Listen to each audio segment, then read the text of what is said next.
Community, welcome once again sa atong online nato na sermon here in our community na page.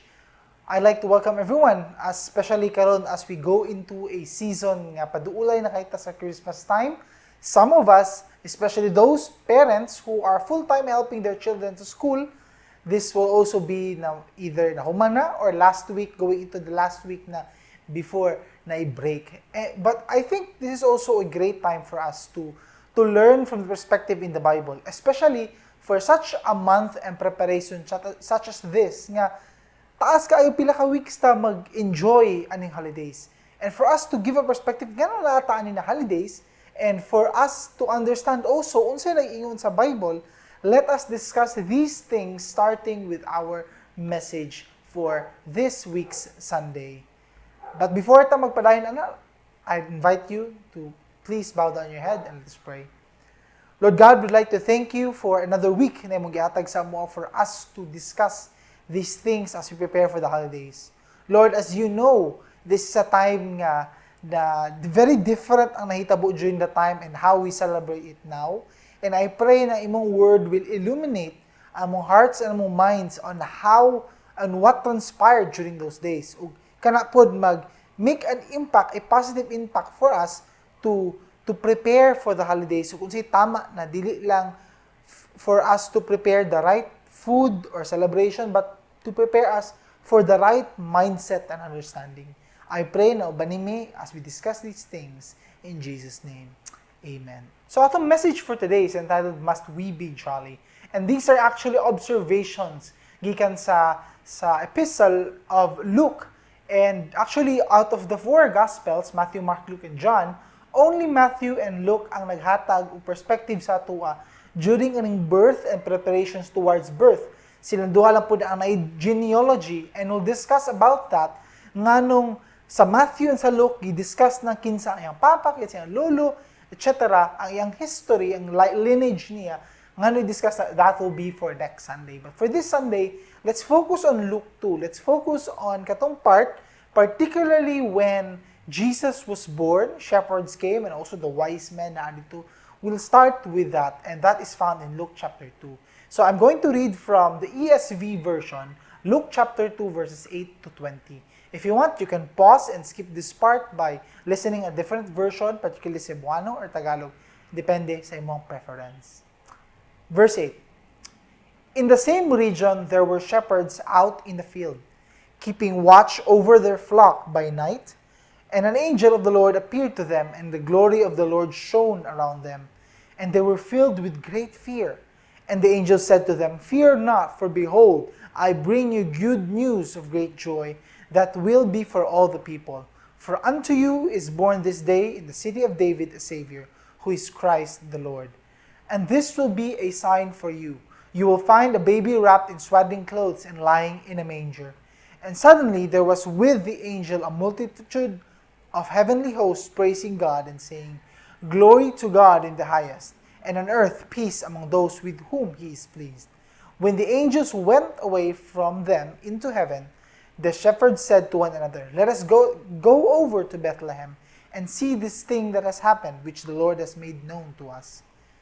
And they went with haste and found Mary and Joseph, and the baby lying in the manger. And when they saw it, they made known the saying that had been told them concerning this child. And all who heard it wondered at what the shepherds told them. But Mary treasured up all these things, pondering them in her heart. And the shepherds returned, glorifying and praising God for all they had heard and seen, as it had been told them. Now we can see, kaning verses, pictures or descriptions which are usually familiar with us. We see them everywhere. For some of us, nagbutang tag-painting. For some of us, nag-share tag-pictures online or in social media. Or for some of us, nag-prepare ta as we prepare Christmas tree, we also watch videos or if walay pandemic, it usually ang mga churches karon, they will be preparing for Christmas cantata or katong choir singing of Christmas songs. And naanda na sa atong mind kana perspective, kana image, kana na picture. But there are many things here that we will notice and discover and see na actually dili di ay kaayo biblical of some things atong ginabuhat. and they are not mentioned in the Bible. So first na to observation is that number one, it did not happen on a jolly winter night. As you know, as all the song goes, murag, happy, jolly Christmas, joyful, na Christmas about snow, na Christmas about gifts, na Christmas about being happy, na Christmas about shopping, and all these things. And I'm not sure if you're familiar, but it seems na whenever we hear the songs, na anang happiness, na anang eagerness, we understand na na-ingrain sa mind na it's a time na daghang discounts for those labi na kamo nag-atang kay na ay mga discounts, na ay mga deals, na ay mga bundle deals, na ay mga Christmas promo, biggest promo of the year, as if every month na ay biggest promo of the year, and all these things na nagagawa sa ato na emotion kanina time. And it could also be food. Na uban sa to, pagkaon na ginapas na to. It could be rest, it could be many different things. But it's always jolly, a happy feeling. A feeling na dapat together ta sa family. A feeling dapat nag-enjoy ta, nag-celebrate ta. Na importante pa gani sa to when we think about na dapat na ay kumpleto ta or naata tanan. Even katong mga OFWs, ma-miss nila ang Pilipinas. Or katong those na wala sa ilang hometown, they want to go home. Despite the pandemic, maningkamot sila to go home just to be with their family in the Christmas time. But when we read the Bible, it did not happen on a night na may festivities, na celebration, or na welcoming parade or party. It was a very quiet time na gipanganak si Jesus. It shows here in verse 8 and 15. There were shepherds out in the field, keeping watch over the flock by night. So makita nato, even kana pa lang, pagsugod pa lang, it could not happen during December. As a city or as a country that experiences winter, ang winter time, all the animals or the shepherds, ang ilang mga animals are in the barn. Gitago nila for the winter season. O di nila ibutang sa outside because it's too cold. Their animals might die. So ibutang nila inside the manger. Wala sila sa gawas to take care of these animals. Isa pa, the weather condition would not permit them to travel at night. If you can remember, sa basa na ito ganiya, bago lang, the angels, a multitude of angels appeared in front of them, declaring about Jesus' birth. And tungod ana, pag-declare sa iya, they traveled to Jerusalem. They traveled to that place. They looked for mangers. Mangita sila og asang manger na nain ng anak. Because it's not normal. The manger is not, asa unang panahon ba si normal na dili. It's not, if you remember, katong nag-labor na si Mary during that time, kay wala siya nangita og hospital. Nangita siya room where they can stay. In their culture, there were many midwives. So it's much more it's better for them na mga anak inside a room, inside a place, nga na CR, kompleto tanan, kaysa sa manger, which is not really a hygienic place, nor murag isa ka hospital because it's only for the sick for them sa ilang panahon, ilang culture. So they looked for a room, but there was no room for them. So they had to resort to go to the manger. Nakita sa plan B. And so nangita ang mga shepherds, but they could not travel during winter. And in winter time, it's not an ideal time for them na paggabi na sa gawas, at the same time mo travel overnight towards asa ni nangita sila og manger. It's not possible. So we can see from this account pa lang in Luke 2 that it did not happen on December. According to some, it could happen during the summertime at sa Pinas, which is muduol pud sa ilahang summer period. So it could be anywhere from March to July or March to June. So kanang tig-init na time or a time where the animals would be outside. So that's number one na itong observe if we study the Bible through the narrative kaning Jesus' birth. Another nato pud makit-an diri is that all rooms were filled and they were forced to be in the manger. They had no guests during labor. Maybe na a midwife, maybe na tabang.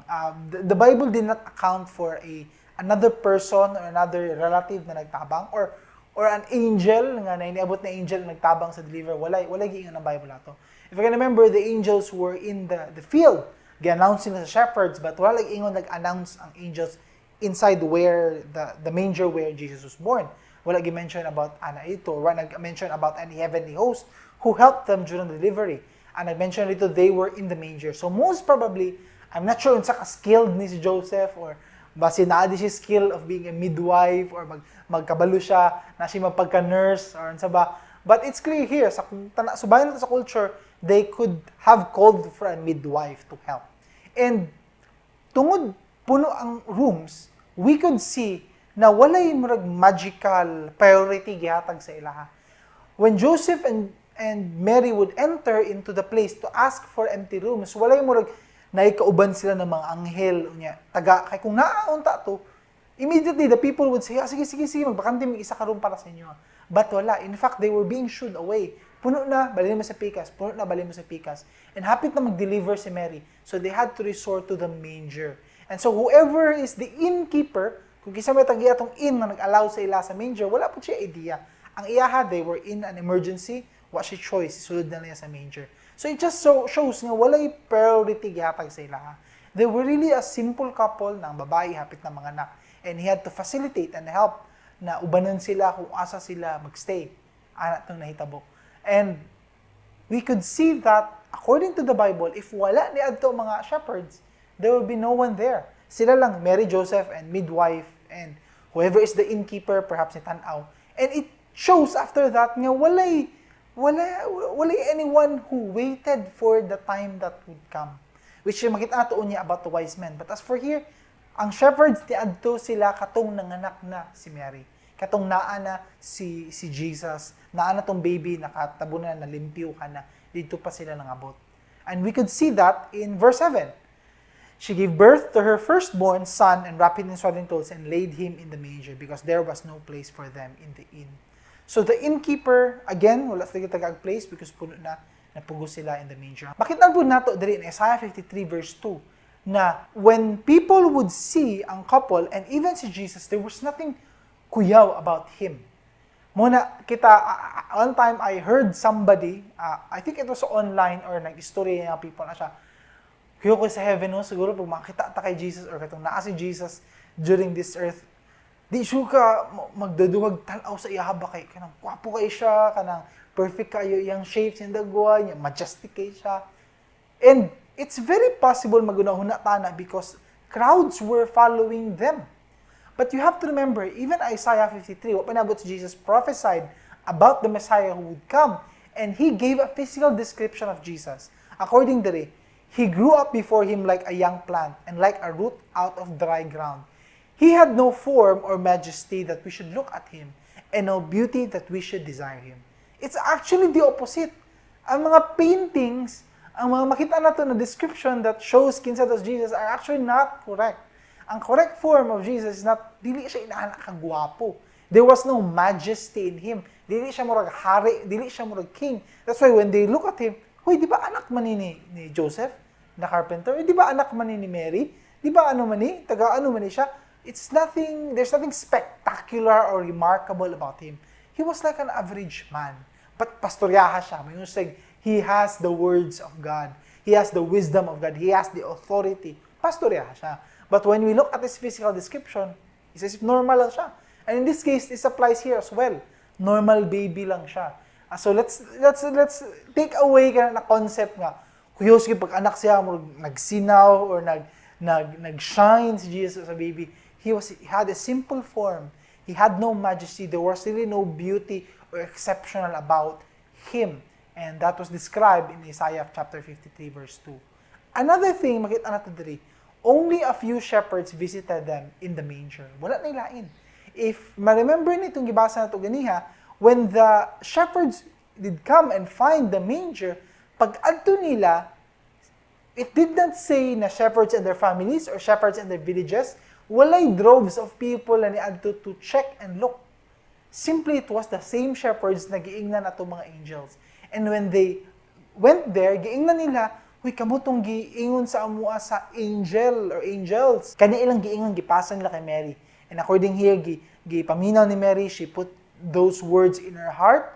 And then nihawa ang mga shepherds, gipanabi nila sa gawas na niabot na ang Messiah, na igipanganak na bisita ang angel sa amua.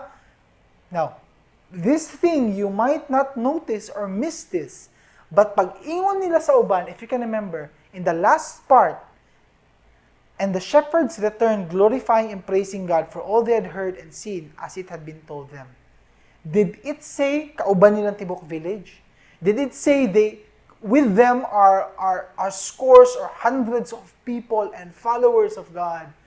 Wala. Walay linya. It was the same shepherds na gistorya sa angels. Nibalik na po sa dito. It means, naminaw mga tao, but not enough for them to really go. Because if you remember, or if you study the history, daghan po sa ilahang time, nag-iingon, ako ang Messiah, ako ang Messiah, ako ang coming Messiah. Na uban, nag-start og mutiny, nag-start og rebellion. Ako tong ginaingon sa Bible na coming Messiah. Because all these were prophesied, all these were promised that this would happen. So daghan na false prophets, daghan na mga false Jesus, nag-iingon sila daw tong Messiah. So, for them, I'm not sure if naminaw sila o nituo sila or wala, but wala sila na uban shepherds. Ang shepherds na nibalik, they were glorifying, they were so happy, they see it for themselves, sila mismong witness sa mga words of angels, and they believed. Nituo sila, and that's why they were very happy. And that's it. That ends the story. Wala siya nagpadayon on what happened afterwards, because makita nato later on, though we will talk about the wise men, they came 1 to 2 years after Jesus' birth. They did not arrive sa manger. So ano mga painting na makita na there were 3 kings na nag-travel, and then it was a night time, and then ipanganak si Jesus, niabot sila sa manger, nakasla yung mga gifts nila. Those were not accurate. Ang accurate dito were gifts. And it was not accurate that they were kings. The Bible never mentioned that they were kings. The Bible mentioned the word magi. Ang magi are magical people. When the Bible says about magical people, it's not people na nasa like carpet, ang nasa si Aladdin na time dili. There were people who has a different pagan religion, because they worship the stars. And it just so happens that pag worship nila sa stars, they know kaning mga stars. If you're familiar with constellations or sa major or sa minor, kanang mga lain-lain constellations in the sky, there was one star na for some reason it was the first time they saw. And maybe it was the most glorious star na nakitaan. Maybe it was a star shaped like a cross. Wala kabalo.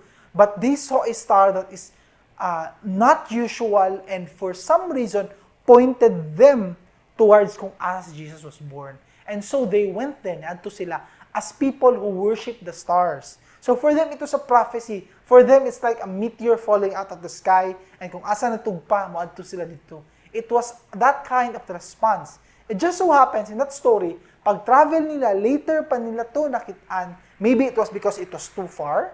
Maybe because layo ilang i-travel to get to that star. Or maybe 1 to 2 years later pa nila nakitaan tong star. And for some reason, by God's divine purpose, He saved these sinful star worshippers and believed in the gospel that God would come down here on earth. He saved them despite sa ilang false belief. That's God's grace. Wata kabalo nga nung gusto niya buhato na. And wata kabalo, maybe katong gi-offer nila part of that, which is ang gold. Maybe they could use that. Kay nihawa sila, they went to Egypt. If you remember the story, nihawa sila Jesus ang family because they were warned by an angel na muhawa dito. Maybe they used that money, ang gold, to pay for the transportation ug sa kinahanglan nila while in a foreign country. We don't know. But what we do know is when the wise men, the magi, traveled, giistorya sa sila sa King Herod. And giistorya sila, asa magikan, o siktuyo ninyo, and they shared to the king. And ang mga advisors sa king, they also told Herod, there's a prophecy, and they're talking about the Messiah. So si Herod, as a man who believes not in God, but believes in enemies, sanay siya of having enemies, ano siya, kada lang ba, sinaajoy someone that will rally the Jewish people and attack me or change me as the king. So, patyo na ito para walay murali around kaning bagong hari na makalaban sa ako. So, ginuhutan na siya sa Magi because ang purpose niya, he wants to kill Jesus, kill the Messiah. But because again, ang human thinking is that there will be a new king in earth, dili the king of heaven. Mabito, if you can remember John chapter 6, we discussed that a few weeks ago. When people saw that Jesus was performing the miracles, they believed Him as the Messiah. Ang sige buhat nila, they wanted to drag Jesus and force Him to be an earthly king, ang king of the Jews, ang bago na tong hari. They forced him to do that, but Jesus said, dili kani ang purpose nganong naa ako diri sa kalibutan. And so King Herod thought na mauning purpose ni Jesus, so he wanted to kill Jesus. So ang wise man, ang magi, they traveled sila, nakalusot sila, and if you notice this, the start of verse 11, and going into the house, nibalihin nag-house. Nakapuyo na sila, Mary, naka-relax na sila in their new home. And they offered gifts, gifts of gold, gift of frankincense, gift of myrrh. And kaning mga gifts na gihatag sa ilaha, we're not sure how they use this, or as a form of worship, or gi-burn nila ni, or gigamit nila as perfume, or unsa ba. But gihatag sa ilaha as an offering, and then we could see here, katong na-realize King Herod, nagiilad siya sa mga wise men, nakabalo di ang wise men, walang giingon sa iya, asa dapit si Jesus, kay nihawa ang wise men, wala ni balik sa iyaha. So what he did was, in Jerusalem, he made a rule, after you warn si Jesus, ay si Mary and si Joseph, na ay mahitabo diri, gipahawa na sila, after nakatakas na sila, King Herod decided, tanan 2 years old and under na mga bata in Jerusalem would be killed. And on that night, daghan kay mga bata nangamatay. 2 years old and under. Why 2 years old and under? Because ang star, the wise men saw that dugay taod-taod na. And that's why, to make sure, King Herod, 2 years and below. Basin bago na ng anak, or basin 1 year pa, 1 year and a half, regardless, tanan to inubos, pati na tanan, para to make sure I would not have a king that would try to take away my rulership diri sa ako ang kingdom. So, anong nahitabo? And that's the sad thing, because on Jesus' birth resulted in the deaths of hundreds, if not thousands, of 2-year-old paubos na mga boys in Jerusalem. So, there was really weeping and crying over that night. And it was not a joyful celebration na nainubuan ni King. Rather, it was a time in history that mothers and families would mourn na ipangpatay ang ilang mga anak who were 2 years and under. And I think dako na siya na factor that we missed that out, or we do not include that because pud sa ato ang culture of wanting to sell things, or putting people in a happy place para encourage sila to buy, to spend, a mentality of consumerism para makonsume sila more. Imagine if always itong ginatugtog is Oh Holy Night or Silent Night, dili ka-encourage mo. Maminaw ba kag Silent Night? Kana pangutan ko siya, maminaw ba mag Silent Night? And when you hear the Silent Night, may mo, I'm so inspired to buy. Gusto ko magawa, so palit ko mga batang dili. Mingoy ka, gusto ko mag-relax, pwede ka tulugon ka, or pwede matulog na ka, or you will have a lonely, quiet dinner or meal. Ano ang emotions on Silent Night? But if you would learn the story, you would actually see na Silent Night was the pinakadaol na biblical song out of all the songs. Ako, I made a quick checking of unsay mga sikat na songs, unsay mga top songs in Spotify during Christmas, and the songs were different from the biblical ones. Songs like All I Want for Christmas Is You, Rocking Around the Christmas Tree, It's the Most Wonderful Time of the Year, Last Christmas, Jingle Bell Rock, It's Beginning to Look a Lot Like Christmas. If you notice, all these songs point to a commercial added value. Kitungod, kaning songs we would like to buy, we'd like to spend. So, appeal taana na mga piktuhan, and if we are into marketing, kabalutan na mga promos kayo na time, we jump pack ni mga songs would encourage people to buy. And that's the sad reality, because ang Christmas is not about just buying. It's not just about consuming. It's not about availing all the deals na naata niya. Mga things na di na to actually kinanapalito na to because it's Christmas time, or give gifts to people just because it's Christmas time. Those are things that we should think about, have a conversation na, ipadayon ta ba na ako ni? Say, relevance ani in my relationship with God. Buying all these things, and giving all these gifts, and spending all my money, even ako 13th month pay, instead divide na ko sa utang, igasto na ako sa Christmas, uhot doon ako during this time. What's the relevance ani in my walk with God? Those are conversations that we must have. Those are conversations that are good to have, especially as we rethink about our lifestyle nato as believers of God. And we are like this, moratag in ani, that ang pag-push to for Christmas, managan ta, mga ta sa deals, sales, and that is by design. That is by design, sama sa by design ang Black Friday, or ang 11-11 deals, or 10-10 na mga deals, or Shopee, Lazada, that's by design. I push siya towards this kind of habit. And let's rethink, based on what we have learned from Luke chapter 2, there are 5 things na mo contrast atong realizations nato. And I hope will give you a better picture on how to approach this Christmas time. Ang first nato din na question that we should ask ourselves is, what is our motivation for feeling the way we feel this Christmas? When Jesus was born, again, it was not a jolly winter night. It's not, wala nag-play ng mga songs, it's jolly, jolly Christmas. Wala na. It was a simple night just like any other night.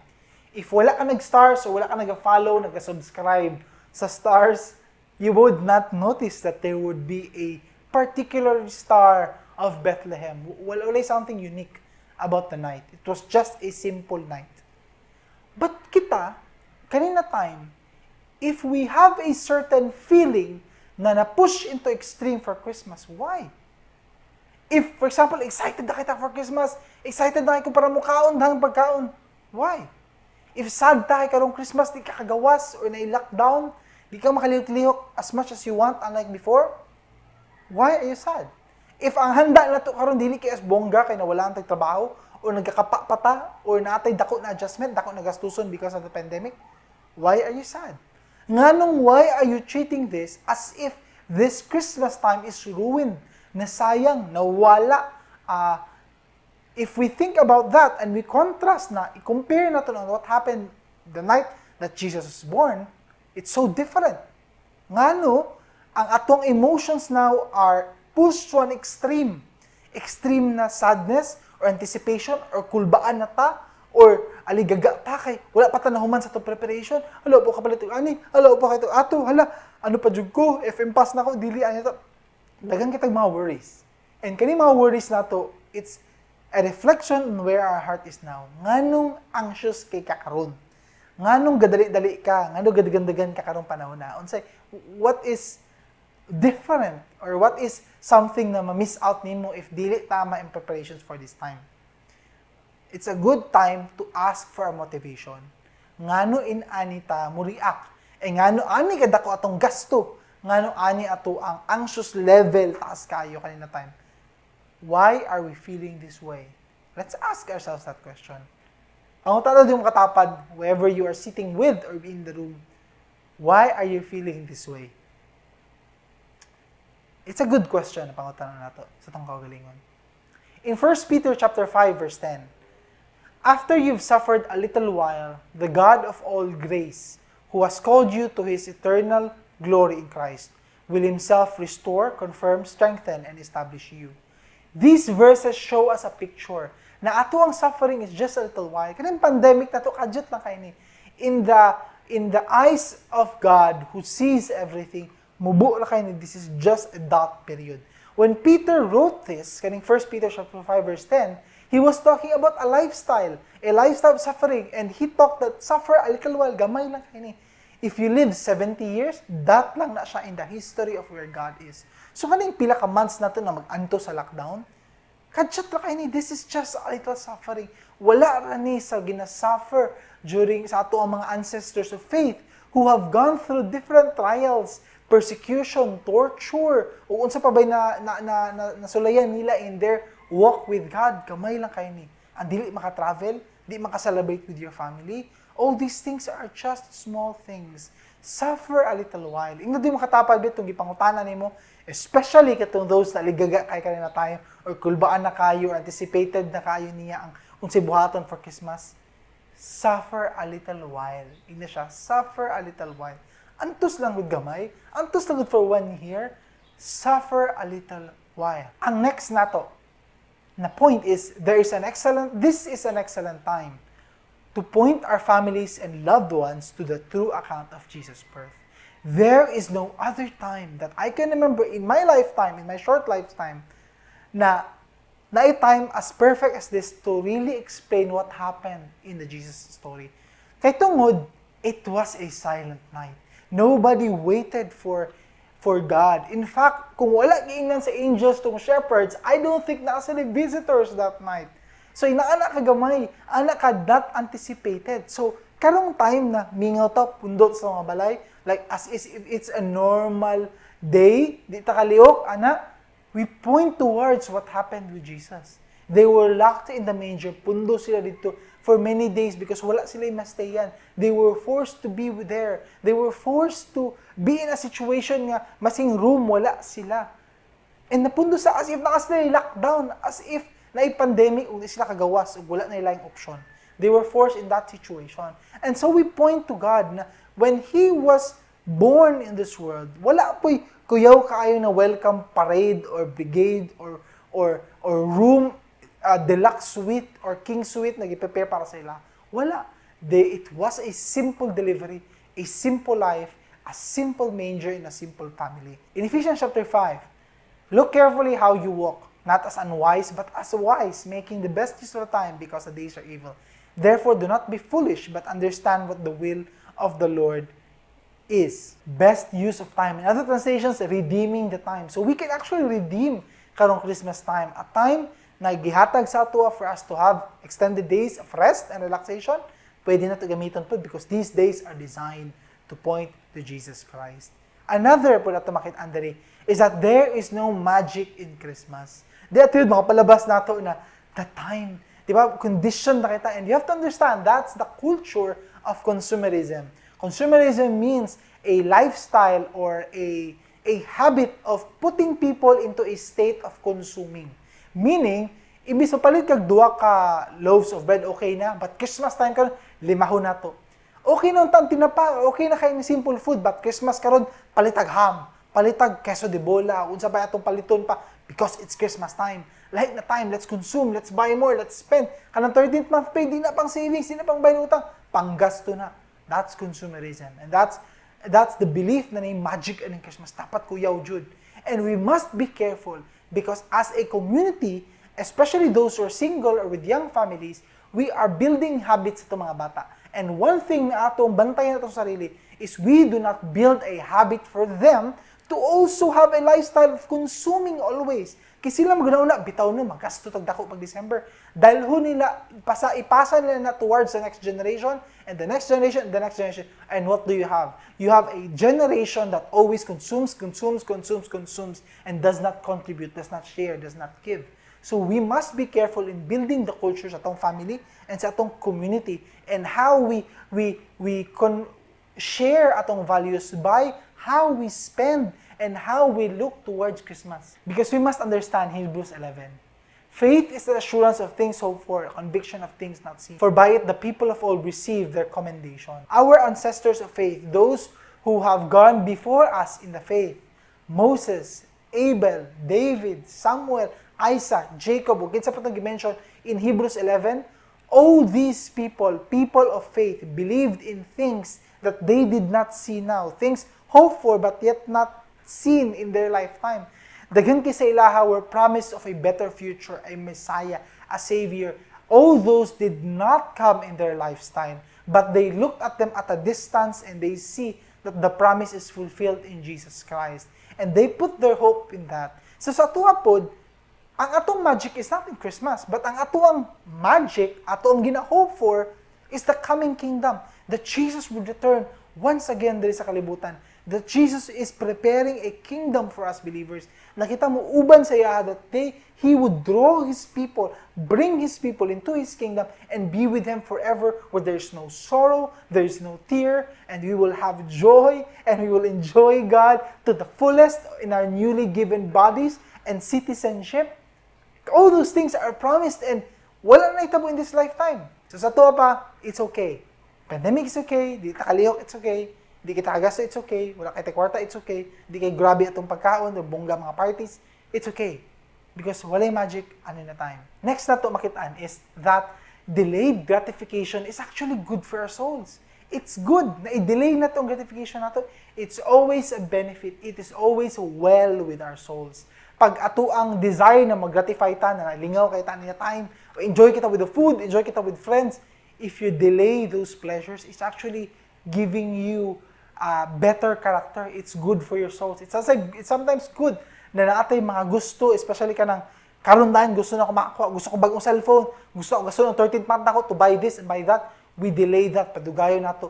That's called delayed gratification. It's actually helpful for our souls because for us to not be so dependent on pleasures brought on by money na atong gastuson para paliton ang mga butang or gastuson ng mga butang, that's delayed gratification. And that honors God because we are saying to God, Lord, maski pang wala ni mga inaning celebration, I look towards the future celebration with you. And I will delay this. Okay na sa ako wala, okay na sa ako that we will make as a family. We decide as a family, di mi manghatag gifts, di mi dawat ang gifts. But rather, we use this money to help other people karon na time, especially sa time of pandemic. This is the perfect time for delayed gratification. This is a perfect time na di mo gustoon hot doon ang 38-month pay nimo for self-pleasure or paliton whatever gadgets or sa may kalingawan nimo. This is the perfect time where we say, Lord, you are enough. I will use this money, I will use whatever is extra or kung wala extra, unsay sobra, by cutting down and not spending that much, ako ang current budget, ihatag na nakasuban, this is a perfect time. Delayed gratification. It is so well with our souls. It will do wonders sa atong character. It will help us fix our eyes on Jesus, the author and perfecter of our faith. Kana ang nindot kayo na benefit nato. So we must delay. We must delay ang gratification. We must not be consumed aning ginabuhat sa atong generation. It's not wrong to have a family dinner. It's not wrong na if natay in a compound or natay kauban with family, natay gamay celebration, that's fine. But what we are saying here is ang mindset of seeing this as if mao ni mga adlaw nga dapat jud i-gratify nato desires, tanang paborito nato pagkaon makaon nato, tanang paborito natong buhaton nato. It's not those days. And we must be careful in how we plan pud sa ato mga adlaw and how we spend. And makita nato diri even si Mary, you have to remember, poor Mary. Si Mary had undergone so many things sa iyang kinabuhi. And the fact pa lang, even si Joseph, I remember kung ako siguro ingnan ko sa angel, kung dili ko ingnan sa angel, dili siya kumutuo. Ha? Wala dyan kailangang lalaki? Buntis ka? And karang gidala ni mo ng Messiah? Abot lang ha, if I have the strength to believe that story, if wala unta ni-intervene ang angel that time. Of course, the angel had to intervene, kaya di mo tuwa si Joseph. But he had a good heart. Gusto niya i-divorce quietly para di mapaulawan si Mary because maybe he understands. But andyan ang mga Joseph, I think. But andyan na sila. Understanding na sila. Sorry, bias.